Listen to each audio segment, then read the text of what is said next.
UNgqongqoshe wezobulungiswa uRonald Lamola uvukele eJele iSun City eGoli ukuyokwethula uhlelo lokuhlolwa kweziboshwa nezisebenzi zihlolelwa iCoronavirus. KuleliJele sekunengxenye okuzogcinwa kuyo iziboshwa ezitholakala ukuba sezisulelekile. Lokhu kulandela ukuthi uJele eMonti ehlonzwe ukuba usehaqwe ileli gciwane kumanje ulashelwa isibhedlela kanti ukuhlolwa kwabake baxhumana naye kuyaqhubeka.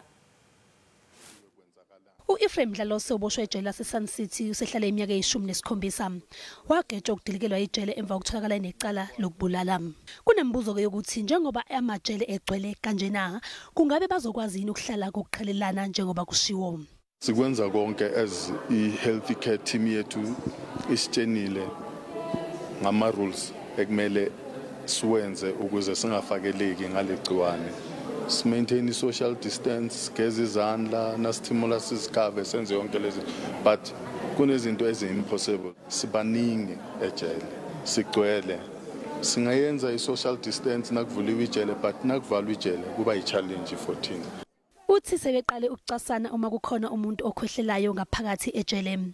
Uthi inselela enkulu ababhekene nayo ukuthi uma kuke kwaba khona iphutha nje elincane kuzoba nenhlekelele. This place is congested.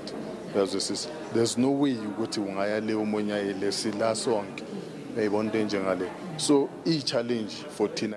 Ungqongqoshe zamajele uRonald Lamola uthi benza konke okusemandleni ukuqinisekisa ukuthi ezinye iziboshwa azitheleleki njengoba isiboshwa esisodwa esitholakale ukuthi sinegciwane iCorona eJele laseMonti. We are doing our best to ensure that she is given all the support that she needs, and she's in hospital. But also we are trying to locate the kid, because you'll know the others, they stay in our facilities. But when she realized she might be getting sick, she had to take the kid to a home. So we have to locate also the kid, including the mother, to check whether is she not affected by that. Zingaphezulu kwamashumi ayisikhombisa iziboshwa ezisebenzisa indlu yangasese eyodwa emajeleni.